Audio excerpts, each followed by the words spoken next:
আসন্ন এপার বাংলা ওপার বাংলার নাট্যোৎসবকে কেন্দ্র করে মেদিনীপুর তরুণ থিয়েটারের উদ্যোগে এদিন এক সাংবাদিক সম্মেলনের আয়োজন করা হয় স্থানীয় মীরবাজারের কুন্ডু লজে। আগামী 3টা থেকে 7ই মার্চ শহীদ প্রদ্যোৎ স্মৃতি সদনে অনুষ্ঠিত এই নাট্যোৎসবের সামগ্রিক রূপরেখা উপস্থাপন করেন অরুণাভ প্রহরাজ। নাট্যোৎসবের তাৎপর্য ব্যাখ্যা করেন স্বাতী বন্দ্যোপাধ্যায়।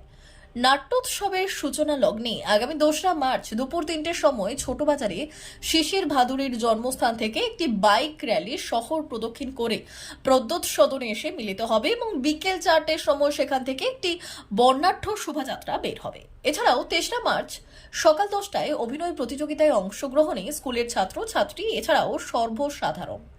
4ঠা মার্চ সকাল 10:30 দুই বাংলার সাম্প্রতিক নাট্যচর্চা শীর্ষক একটি আলোচনা সভা সংগঠিত হবে। 3রা মার্চ বিকেল 5:15 নাগাদ নাট্যোৎসবের সূচনা করবেন বাংলাদেশের বিশিষ্ট নাট্যকর্মী রওশন জান্নাত রোশনি। এই উৎসবে 5 দিনে মোট 13টি নাটক পরিবেশিত হবে।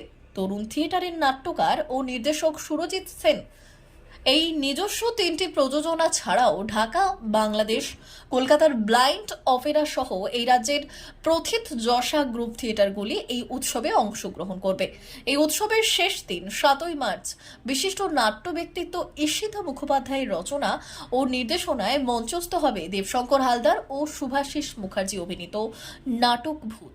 প্রায় 5 দিন ব্যাপী এই উৎসবে নাট্যকর্মী সম্বর্ধনার পাশাপাশি অভিনয় প্রতিযোগিতার পুরস্কার বিতরণ, গুণীজন সম্বর্ধনা, শ্রুতি নাটক, বাংলা নাটকের গান সহ সাংস্কৃতিক অনুষ্ঠানের আয়োজন করা হয়েছে। এপার বাংলা ওপার বাংলার যে উদ্দেশ্য, সেই উদ্দেশ্য আমি যা বলবো তার থেকে অনেক ভালো বলে গেছেন আমার পাশে যিনি বসে আছেন স্বাতী বন্দ্যোপাধ্যায় ম্যাডাম। আসল উদ্দেশ্য এক কথায় একটাই, যে আমরা দুই বাংলার, আমরা তো মনে প্রাণে একই আছি, হয়তো খাতায় কলমে ভৌগোলিক অবস্থানে আমরা দুই বলছি, তো সেই বেড়াজালটাকে মনের দিক থেকে ভেঙে এই বেড়াজালটাকে ভেঙে আমরা যদি আরো একবার একটু ঝালিয়ে নিতে পারি যে না আমরা একই, এ বাংলা ও বাংলা একই, সেই কনসেপ্টটাকে হাজির করার জন্যই আমাদের প্রথমেই বললাম যে আমাদের যে নৃত্যগীত কোলাজ হবে উদ্বোধন অনুষ্ঠানে, সেখানেও এই বিষয়টাই থাকবে, অর্থাৎ দুই বাংলা আমরা একই, আমরা ভাই ভাই সকলে, আমরা মনে প্রাণে আত্মায় একই।